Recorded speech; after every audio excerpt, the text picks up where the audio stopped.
নমস্কার, চলে এসেছি ভিডিওটির দ্বিতীয় পর্ব নিয়ে। এই পর্বে না দেওয়া সব প্রশ্নের উত্তর আমি দিতে এসেছি। আর দেরি করব না, চলো তাহলে শুরু করি। শিব ঠাকুর সম্পর্কে কিছু কথা জেনে নেওয়া যাক। আমার প্রথম প্রশ্ন ছিল, শিব ঠাকুর কিসে সন্তুষ্ট হয়? শিব ঠাকুর হলো ভোলানাথ। সে অল্পেতেই সন্তুষ্ট হয়। স্তব ও মন্ত্র পাঠ করে শিবলিঙ্গে গঙ্গা জল, দুধ, দই এবং মধু অর্পণ করলেই দেবাদিদেব মহাদেব সন্তুষ্ট হন।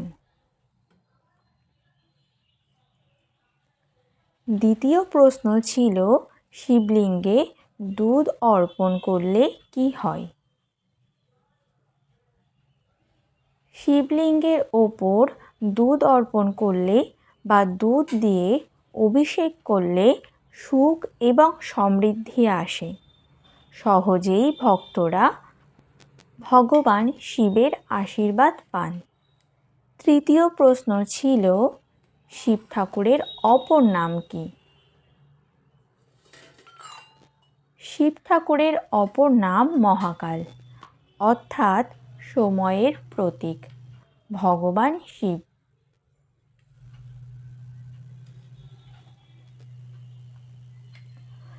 চতুর্থ প্রশ্ন ছিল, শিবলিঙ্গে ডাবের জল অর্পণ করা উচিত কিনা? শিবলিঙ্গে অভিষেকের জন্য ডাবের জল ব্যবহার করা উচিত নয়। দুধ, মধু, ঘি, দধি, জল এগুলোই অর্পণ করে শিব ঠাকুরের আশীর্বাদ লাভ করা যায়।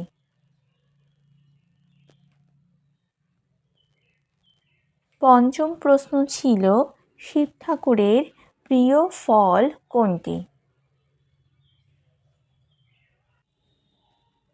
মহাদেবের সবথেকে প্রিয় ফল বেলফল। বেলপাতার পাশাপাশি বেল ফলও ভগবানের প্রিয়। তাই শিব ঠাকুরের পুজো বেল ছাড়া অসম্পূর্ণ। ষষ্ঠম প্রশ্ন ছিল, শিব ঠাকুরের পছন্দের ফুল কোনটি? শিব ঠাকুরের পছন্দের ফুল পারিজাত ফুল। এছাড়াও ধুত্রার ফুল ও নীলকণ্ঠ ফুল মহাদেবের প্রিয় ফুলগুলির মধ্যেই পড়ে। সপ্তম প্রশ্ন ছিল, শিব ঠাকুরের পছন্দের রং কি? নীল রং ভগবানের প্রায়শই পছন্দের রং। অষ্টম প্রশ্ন ছিল, কোন ফুল শিবলিঙ্গে অর্পণ করলে শিবলিঙ্গ অপবিত্র হয়ে যায়? কেতকী ফুল। কেতকী ফুল কখনো মহাদেবকে অর্পণ করা যায় না। এর পেছনেও রয়েছে আকর্ষণীয় গল্প। নবম প্রশ্নের উত্তর তো আগের ভিডিওতেই দিয়ে দিয়েছি। আমার এখানে পুজো শেষের দিকে। শিবলিঙ্গে আমি গঙ্গা জল দিয়ে দিয়েছি। এবার দেব বেলপাতা আর ফুল। হ্যাঁ, বেলপাতা দেওয়ার সময়ও ওম নমঃ শিবায়, ওম নমঃ শিবায়, ওম নমঃ শিবায় এই মন্ত্রটা জপ অবশ্যই করতে হবে। 3টে বেলপাতা দিয়ে 3বার ওম নমঃ শিবায় বলতেই হবে। আর এটা জল ঢালার সময়ও বলতে হবে।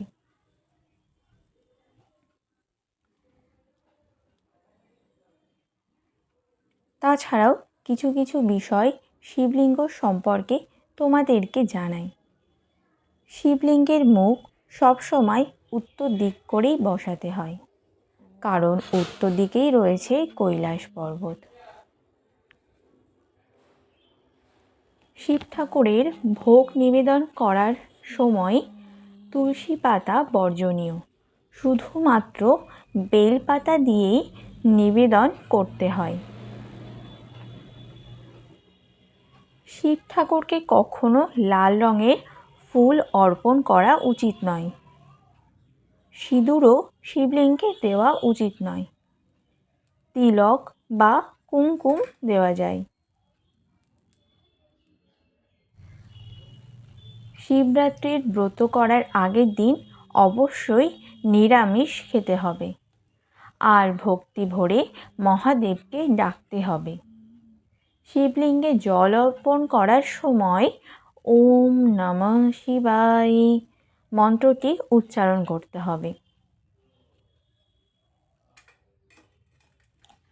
শিবরাত্রিতে 4টি প্রহর আছে: প্রদোষ, নিশীথ, ত্রিয়মা, উষা।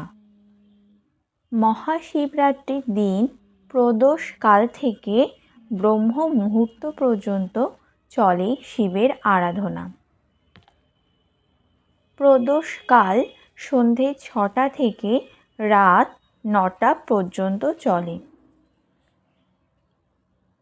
দ্বিতীয় প্রহর রাত 9টা থেকে 12টা।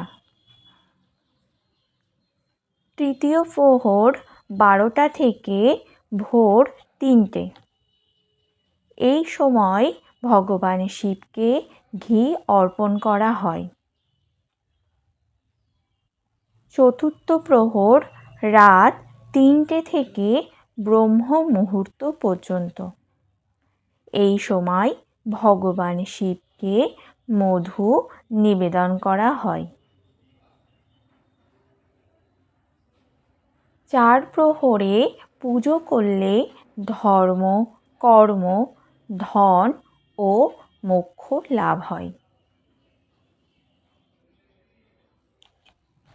শিবরাত্রির মহাব্রতর আরও কিছু তথ্য জানাবো তোমাদেরকে পরের ভিডিওতে। তো কেমন লাগলো আজকের আমার ভিডিওটা অবশ্যই কমেন্ট সেকশানে কমেন্ট করে জানাবে। আর যদি ভিডিওটা ভালো লেগে থাকে তাহলে চ্যানেলটাকে অবশ্যই সাবস্ক্রাইব করে দেবে। আমারও পুজো এখানে শেষ হয়ে এসেছে, আর শিবরাত্রি সম্পর্কে আরও কিছু তথ্য তোমাদের সাথে তুলে ধরবো পরের ভিডিওতে। ভিডিওটা এখানেই শেষ করলাম। দেখা হবে আবার নতুন ভিডিওতে।